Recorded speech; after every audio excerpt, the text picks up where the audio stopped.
Bitcoin. You've heard the name. It was supposed to be a revolution, right? A whole new kind of money, totally free from the grasp of governments and big banks. But what actually happened when that incredible idea collided with the real world? Well, that's what we're going to get into. The promise of Bitcoin and the huge, fascinating paradox it created. Okay, so here's how we're going to break this down. First, we'll look at the original promise. Then, we'll dive into the great fracture where those ideals started to crack. After that, the new hierarchy that popped up in its place, the lawless world that it created, and finally, we'll end on a really important question about money and power itself. To really get Bitcoin, you have to transport yourself back to 2008. The entire global financial system was on the brink of collapse. Trust in the institutions that, ran everything, it was hitting rock bottom. And Bitcoin was born right out of those ashes. It was a direct act of rebellion. And this was the genius of it. For the very first time in history, we had a currency that no government could just print more of whenever they wanted, and no bank could freeze or control. The whole system was built on pure, undeniable math. It was a successful rebellion against the old guards of finance. This all comes down to one powerful word: sovereignty. The promise was that you, an individual, could finally, truly be your own bank. You'd have complete control over your own wealth. No asking for permission, no middleman, just you and your money. But, and this is a big but, here is where that beautiful dream met a very harsh reality. See, the ideals of Bitcoin ran headfirst into the messy, complicated reality of human nature, and that created this deep fracture between what was promised and what people actually wanted. It forces you to ask a really fundamental question. What do we really, truly want from our money? Do we want absolute freedom with all the risks that come with it? Or do we want security? So on one side you have the dream, right? Total sovereignty, you hold your own keys, nobody can tell you what to do.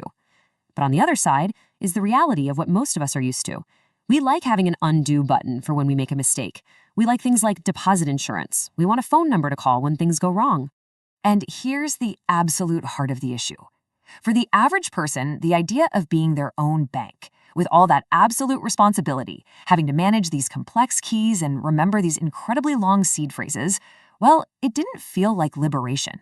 It felt scary. It felt like a burden. It felt isolating. So this leads us to this huge paradox at the center of decentralization. The whole movement was about getting rid of the old rulers, but it turns out it didn't actually get rid of rule itself. The power structure just got a rebrand. Because power doesn't like a vacuum. When the old gatekeepers were removed, new forms of influence just rushed in to fill that void.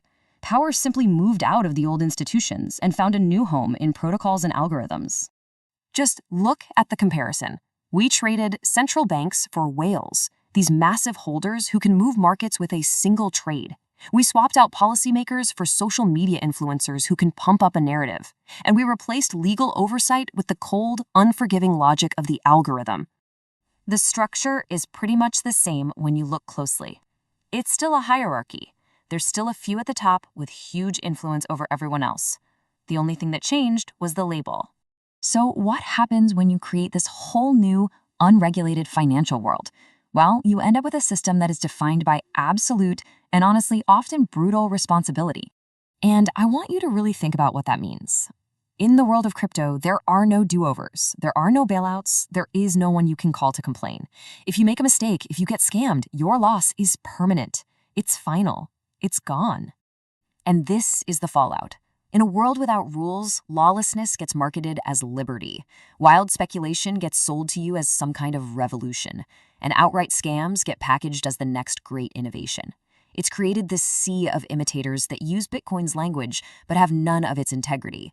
So all of this takes us beyond the technology, beyond the code, and into the philosophical heart of this whole thing. The biggest challenge that Bitcoin faces today isn't technical. It's about us. It's human. You have to give it credit.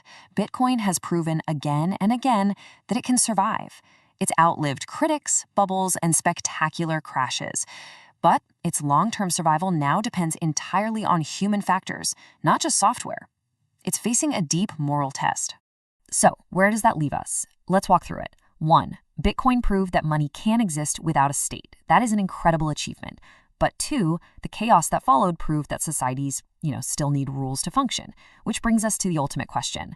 Can a global market really exist without any accountability? And so we come back to the core lesson of this entire experiment. Power is a constant. You can get rid of the kings, the presidents, the central bankers, but power itself doesn't just vanish into thin air. It will always find a new throne to sit on. Which leaves us with this one last really provocative thought. Bitcoin was this amazing attempt to separate money from power. But maybe that's just impossible. Maybe money, by its very nature, will always create its own centers of power, its own hierarchies, and its own new rulers. It's a question worth thinking about.